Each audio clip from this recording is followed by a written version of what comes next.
ফেব্রুয়ারিতে যে নির্বাচন, আল্লাহর রহমতে বাংলাদেশের জনগণ এটি মানুষ প্রত্যাশা করে। টাঙ্গাইল সদরের জনগণ বিগত দিনে সন্ত্রাস, নৈরাজ্য, চাঁদাবাজির বিপক্ষে এবং উন্নয়নের পক্ষে একটি জনমত তৈরি হয়েছে।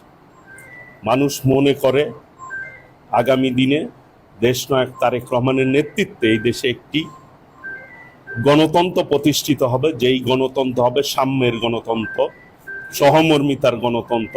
সকলে মিলে, যিনি যে কথাটি আমাদের দেশনায়ক তারেক রহমান বলেছে, ভোট দিব ধানের শীষে, দেশ গড়ব মিলেমিশে, এই দেশটি আমাদের সকলের। কাজেই এই দেশটিকে গড়ে তুলতে হবে। বিগত দিনে ফ্যাসিস্ট সরকার এই দেশে মানুষের উপরে নির্যাতন চালিয়েছে, নিপীড়ন চালিয়েছে, হত্যা করেছে, গুম করেছে, খুন করেছে। আজকে ফ্যাসিবাদের বিদায় হয়েছে। বিএনপির ভারপ্রাপ্ত চেয়ারম্যান দেশনায়ক তারেক রহমান সহ বাংলাদেশের আপামর জনসাধারণের যে অংশগ্রহণ এই আন্দোলনে, ছাত্র জনতা, শ্রমিক, কৃষক, মেহনতি মানুষ সকলে মিলেই এই আন্দোলনটি গড়ে তুলেছে এবং আন্দোলনের সফলতা এসছে। কাজেই মানুষ প্রত্যাশা করে ফ্যাসিবাদের বিদায় হয়েছে, গণতন্ত্র আসবে, এটাই স্বাভাবিক। এখন মানুষ নির্বাচিত সরকার চায়। একটি নির্বাচিত সরকারই দেশ বিরোধী সকল ষড়যন্ত্র রুখে দিতে পারে।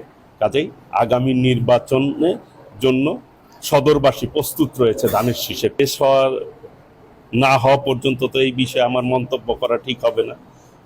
অনেকেই মনে করছে এটা নাশকতা কিনা। যদি সত্যিই নাশকতা হয়ে থাকে তাহলে এর তো উপযুক্ত বিচার হওয়া উচিত, তদন্ত করে। এটা মানুষ প্রত্যাশা করে না। দেশ বিরোধী আজকে ষড়যন্ত্র করছে ফ্যাসিবাদের দোসররা, দেশকে অস্থিতিশীল করতে চাচ্ছে, তারই অংশ কিনা তদন্তই প্রমাণ করবে।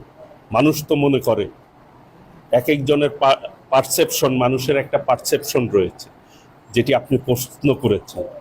আপনারা হয়তো পারসেপশন এটি যে এটি একটি ষড়যন্ত্র বা নাশকতার উদ্দেশ্যেই তারা এই কাজটি করেছে।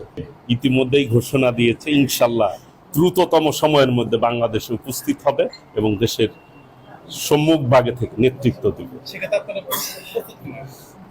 জাতীয়তাবাদী শক্তির নেতা কর্মীরা উন্মুখ হয়ে রয়েছে কখন তারেক রহমানকে তারা রিসিভ করবে, স্বাগত জানাবে।